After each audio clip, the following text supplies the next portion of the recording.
கிபி 110 ஆண்டுகள் பழமை வாய்ந்த யாகசாலை மலேசியாவில் கண்டுபிடிக்கப்பட்டதை நம்மில் எத்தனை பேர் அறிவோம்? இந்தியர்கள் அதிகமாக ஆர்வம் காட்டாத வரலாற்று சுற்றுலாத்துறையில் என்னை ஈடுபடுத்திக் கொள்ள இதுவும் ஒரு காரணம் எனலாம். இருந்தபோதும் சுயமாக பயண முகவர் தொழில் தொடங்கிய துவக்கத்தில் அதிக வருவாய் ஈட்ட முடியவில்லை. எனக்கு வியாபார கடனுதவி தேவைப்படவில்லை, ஆனால் வழிகாட்டல் அவசியப்பட்டது.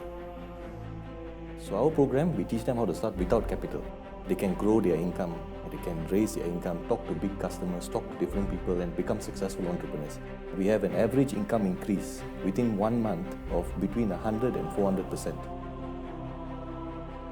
வான் MEDP எனப்படும் ஒரே மலேசிய தொழில் முனைவர் மேம்பாட்டு திட்டத்தின் கீழ் நடத்தப்பட்ட பயிற்சி பட்டறைகளில் கலந்து கொண்ட பின்னர் நான் தைரியமாக பல்கலைக்கழகங்கள் மற்றும் அரசாங்க ஏஜென்சிகளை அணுகி என் நிறுவனத்தை விளம்பரப்படுத்தி வருமானத்தை பெருக்க வழி செய்ய முடிந்தது.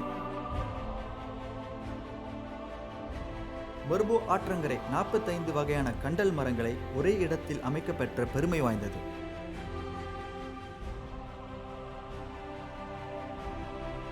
இப்பகுதியில் அமைந்திருக்கும் மிதக்கும் தங்கும் விடுதிகள் சுற்றுலா பயணிகளின் கவனத்தை ஈர்க்கின்றன. இதுவரையில் ஆயிரக்கணக்கான சுற்றுப்பயணிகளை நான் பூஜாங் பள்ளத்தாக்கிற்கு அழைத்து வந்திருக்கிறேன். இந்திய சமுதாயத்திற்கு பெருமை சேர்க்கும் பூஜாங் பள்ளத்தாக்கில் காணப்படும் பழமையான கோவில்கள் இந்திய நாகரிகம் பல நூற்றாண்டுகளுக்கும் முன்பே மலேசியாவில் கால் பதித்ததின் சான்று. என்போல் பலரும் பயனடைய வான் MEDP திட்டம் தொடர்க.